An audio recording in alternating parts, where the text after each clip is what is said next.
Student, स्वागत है आपका एक बार फिर से क्लास 10th में। जैव प्रक्रम लाइफ प्रोसेस चैप्टर चल रहा है, जिसमें परिसंचरण तंत्र के बारे में हम पढ़ रहे हैं। परिसंचरण तंत्र जिसमें हमने धमनी और शिरा का अध्ययन कर लिया है। आज हम पढ़ेंगे हृदय के बारे में। जो हृदय है, यह आपकी बुक में इस तरीके का चित्र दिया हुआ है। हृदय एक पंप की तरह कार्य करता है। हमारा हृदय एक पेशीय अंग है जो मुट्ठी के आकार का होता है। अब क्योंकि हमारे हृदय में, आप जानते हैं पिछले वीडियो में हमने पढ़ा था, धमनियाँ और शिराएं हैं। वो क्या करती हैं? वो शिराएं जो CO2 युक्त जो ब्लड है उसको हृदय तक लाती है और यहाँ से ऑक्सीजन युक्त ब्लड जो है पूरे शरीर में पहुँचाया जाता है। अगर इसमें एक साथ देखा जाए तो यहाँ तो बिल्कुल ही पूरा का पूरा खून जो होगा वो मिल जाएगा, लेकिन इसीलिए जो कार्बन डाइऑक्साइड युक्त ब्लड और ऑक्सीजन युक्त ब्लड जो है उसको अलग अलग करने के लिए हमारा हृदय अलग अलग कोष्ठों में बटा हुआ है। तो हमारा जो हृदय है वो 4 कोष्ठों में बटा हुआ है। इस तरीके से जो ये भाग है, ये वाला भाग जो है ये बायां भाग है और इस तरफ वाला जो भाग है वो दायां भाग है। तो जो इस तरीके से बटा हुआ है, फिर वापस जो बायां भाग है ये दो भागों में फिर से बट जाता है। इस प्रकार से जो हृदय है उसमें 4 कोष्ठ होते हैं। ये बायां भाग हो गया, ये बायां भाग और ये दायां भाग है। और ये दो जो वापस दो भागों में बट करके 4 भागों में हमारा जो हृदय है 4 भागों में बटा हुआ होता है। अब यहाँ पे देखिए, ये एक भाग ये है, पहले तो 2 भाग हैं, ये राइट भाग है, ये लेफ्ट है, यानी कि ये बायां है और ये दायां है। और ये वापस 2 भागों में और बटा हुआ है, ये वाला आप देख रहे हैं। तो जो ऊपर वाला है वो आलिंद कहलाता है, ऊपर वाला आलिंद है और नीचे वाला निलय है। तो इस तरफ वाला जो हो गया ये दायां आलिंद हो गया, ये बायां आलिंद हो गया, ये बायां निलय और ये दायां निलय और ये बायां निलय। इस प्रकार से 4 कोष्ठ होते हैं। दायां आलिंद यानी कि जो ये वाला पोर्शन है इसकी बात हो रही है, दायां आलिंद। हृदय के दाएं भाग के ऊपरी कोष्ठ को दायां आलिंद कहा जाता है। इस भाग में पूरे शरीर से विऑक्सीजनीकृत रुधिर, यानी कि जिसमें कार्बन डाइऑक्साइड युक्त होता है, वो ब्लड महाशिरा के द्वारा यहाँ पहुँचाया जाता है। तो जो यहाँ पे ये ब्लड है, ये जो आ रहा है महाशिरा के द्वारा राइट आर्टरियम में, यानी कि दाएं आलिंद में पहुँचा दिया जाता है। जो CO2 युक्त ब्लड होता है, CO2 युक्त ब्लड होता है, वो यहाँ पहुँचा दिया जाता है। इसके बाद ये इस वाल्व से यहाँ ये वाल्व खुलता है। उसके बाद ये कहाँ नीचे इस वाले निलय में पहुँचता है, इस निलय में पहुँचता है। जैसे ये नीचे पहुँच जाता है, जो ये वाल्व हैं ये वाल्व बंद हो जाते हैं। बंद किस कारण होते हैं? ताकि ये जो ब्लड है वापस ऊपर वाले में न जाए। अब है दायां निलय। अब दायां निलय कौन सा? ये वाला। तो यहाँ पे से ब्लड कहाँ जाएगा? अब नीचे वाले में जाएगा। हृदय के दाएं भाग के निचले प्रकोष्ठ को दायां निलय कहा जाता है। जो नीचे वाला है उसे दायां निलय कहा जाता है। दाएं आलिंद से जो विऑक्सीजनीकृत जो रुधिर है, यानी कि CO2 युक्त जो रुधिर है, वो दाएं निलय में पहुँच जाता है और यहाँ से ये इस प्रकार से आता है और इसको ये फेफड़ों में, यहाँ से ये ब्लड जो है फेफड़ों में भेज दिया जाता है। क्योंकि ये CO2 पूरे शरीर से आ रहा है, शरीर की कोशिकाओं से आता है। CO2 युक्त जो ब्लड है वो इस वाले भाग से होता हुआ यहाँ से आता है और यहाँ फेफड़े में ये भेज दिया जाता है। अब है इस तरफ बाएं भाग की हम बात करेंगे। बाएं भाग में जो ऊपर वाला भाग है वो बायां आलिंद कहलाता है। फेफड़े से ऑक्सीजनीकृत रुधिर हृदय के बाएं भाग, जो हृदय की जो रुधिर है वो हृदय के इस बाएं आलिंद में आता है।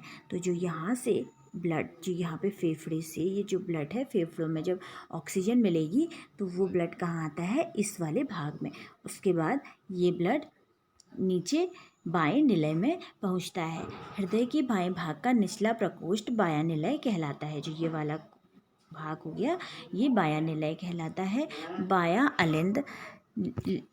अलिंद जो ऑक्सीजनीकृत, इस तरफ ऑक्सीजनीकृत जो रुधिर है वो महाधमनी के द्वारा शरीर की, यहाँ से महाधमनी के द्वारा पूरे शरीर की कोशिका तक, प्रत्येक कोशिका के प्रत्येक भाग तक पहुँचाया जाता है। किसके माध्यम से?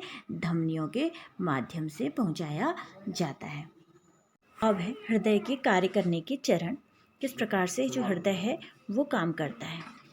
अब हृदय में जो ब्लड है, ऑक्सीजन, आप जानते हैं, आप जान चुके हैं कि जो हृदय की बाईं तरफ है ऑक्सीजन युक्त ब्लड है और जो दाईं तरफ है CO2 युक्त ब्लड होता है।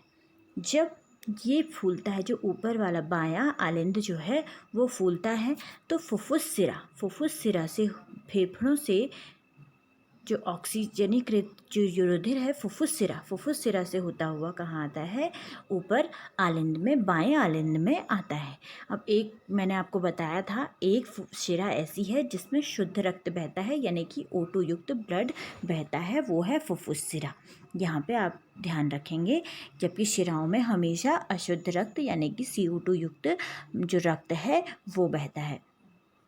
अब जो ये आलिंद फूला, यहाँ पर जो शुद्ध रक्त है, O2 युक्त जो रक्त है वो यहाँ पहुँचा और वो नीचे जैसे ही ये संकुचित होने लगेगा ये फूल जाएगा और जो ब्लड है वो यहाँ आ जाता है। ये शुद्ध रक्त है और ये इस तरीके से यहाँ होता हुआ, महाधमनी से होता हुआ पूरे शरीर में पहुँचा दिया जाता है।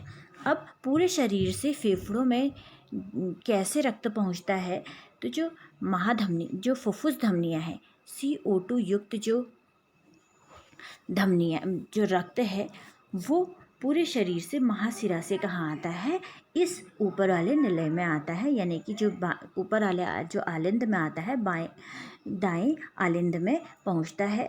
अब जब ये सिकुड़ेगा उसके बाद ये ब्लड है जो वो नीचे पहुँच जाएगा, ये ब्लड नीचे पहुँच जाएगा और ये फूल जाएगा क्योंकि यहाँ रुधिर आ चुका है। अब ये रुधिर यहाँ आने के बाद इस वाले रास्ते से होता हुआ, ये फुफ्फुस धमनी से होता हुआ कहाँ चला जाएगा? फेफड़े में चला जाएगा। अब CO2 युक्त जो रुधिर है वो फेफड़ों में चला गया। अब फेफड़े इस रक्त को शुद्ध करेंगे और फुफ्फुस सिरा से उसको फिर वापस कहाँ भेजेंगे? इस तरीके से इस आलिंद में भेजेंगे। ये यहाँ से होता हुआ महाधमनी से रास्ते में पूरे शरीर में पहुँचा देगा और ये जो पूरे शरीर से CO2 युक्त जो रुधिर है, CO2 जो रुधिर है वो यहाँ पहुँचेगा। इसी प्रकार से ये जो प्रक्रिया है ये वापस फेफड़े में जाएगा। इस प्रकार से ये प्रक्रिया जीवन पर्यंत हमारे चलती रहती है। तो यहाँ पे आप देखेंगे जब ये सिकुड़ जा रहा है, ये सिकुड़ रहा है, ब्लड ये खुल जा रहा है, जब ये भी सिकुड़ रहा है तो ये खुल रहा है और ब्लड यहाँ आता है। यहाँ से ये इस तरीके से यहाँ जाएगा, यहाँ से इसको यहाँ से ये फेफड़े में चला जाएगा और यहाँ पे कौन सा रक्त होगा? CO2 युक्त रुधिर। यहाँ से जो CO2 युक्त जो रुधिर है यहाँ जाएगा और इस प्रकार से यहाँ ये बाहर निकल करके यहाँ से ये फेफड़े में पहुँच जाएगा। अब जो फेफड़ों में O2 युक्त जो रुधिर होगा, O2 युक्त जो रुधिर होगा वो इससे, जो ये क्या है? फुफ्फुस सिरा है इसका नाम। इस फुफ्फुस सिरा से होते हुए इस आलिंद में आएगा। इस आलिंद से नीचे आलिंद में आने के बाद यहीं से अंदर को एक नली है, इस वाली नली से पूरे शरीर में पहुंच जाएगा जो शुद्ध रक्त है। तो मेरे हिसाब से आपको ये समझ में आ चुका होगा। अब आप देखिए किस प्रकार से जो रक्त है हमारे पूरे शरीर में किस प्रकार से वहन करता है। अब पूरे शरीर में प्रत्येक कोशिकाओं में हमारी जो रेस्पिरेशन है, श्वसन होता रहता है, उसमें कार्बन डाइऑक्साइड बनती रहती है। तो जो ये है, ये आप देख रहे हैं नीली वाली जो है इसमें CO2 है, CO2 युक्त रुधिर है और जो रेड वाली है वो O2 युक्त रुधिर है। तो यहाँ से पूरे शरीर से जब ये CO2 युक्त जो रुधिर है वो इस ऊपर आलिंद निलय में आता है, आलिंद में आता है, आलिंद से निलय में आता है और इस प्रकार से ये होता हुआ यहाँ पहुँच जाता है। पल्मोनरी जो धमनी है जिसमें शुद्ध ये अपवाद बताई है, ये होता हुआ फेफड़े तक पहुँच जाता है। अब फेफड़े इस CO2 युक्त रुधिर को शुद्ध करते हैं और ये पल्मोनरी शिरा, जो ये शिरा है, इस शिरा से होता हुआ कहाँ जाता है, बाएं आलिंद में जाता है, बाएं आलिंद से निलय में जाता है और यहाँ से होता हुआ ये पूरे शरीर में पहुँच जाता है। तो इस प्रकार से अब एक रेखा चित्र से हम समझते हैं कि किस प्रकार से जो रुधिर है वो हमारे पूरे शरीर में बहता है। आप जानते हैं जो हमारा हृदय है 4 कोष्ठों में बटा हुआ है, दायानिंद, दायानिलय, बायानिंद, बायानिलय। इसमें नंबरिंग की हुई है। सबसे पहले जो फुफ्फुस सिरा है, इससे विऑक्सीजनीकृत रुधिर, यानी कि जिसमें ऑक्सीजन की, वी नहीं, ये ऑक्सीजनीकृत होगा, तो वी नहीं होगा, ऑक्सीजनीकृत जो रुधिर है वो कहाँ पहुँचता है, बायालिंद में पहुँचता है, बायालिंद से दायानिलय में पहुँचता है, दायानिलय से महाधमनी से होता हुआ ये शरीर की पूरे के पूरे अंगों तक पहुँच जाता है और शरीर के अंगों से जो विऑक्सीजनीकृत CO2 युक्त जो रुधिर है वो दायालिंद में जाता है, दायानिल से बायानिलय में, बायानिलय से फुफ्फुस धमनी से होता हुआ फेफड़ों में जाता है। फेफड़े इसको शुद्ध करते हैं और वापस ये प्रक्रिया इस प्रकार से चलती रहती है। तो आपको इसमें एक चीज़ याद रखने वाली बात है, जो धमनियाँ हैं, धमनियों में हमेशा ऑक्सीजनीकृत रुधिर मिलता है और शिराओं में हमेशा कार्बन डाइऑक्साइड युक्त जो है रुधिर होता है। लेकिन सिर्फ एक ऐसी जो शिरा है जिसमें शुद्ध यानी कि ऑक्सीजनीकृत रुधिर पाया जाता है, वो है फुफ्फुस सिरा, और फुफ्फुस धमनी में CO2 युक्त रुधिर पाया जाता है। तो आपको हृदय के बारे में, हमारे ब्लड के बारे में किस प्रकार से परिवहन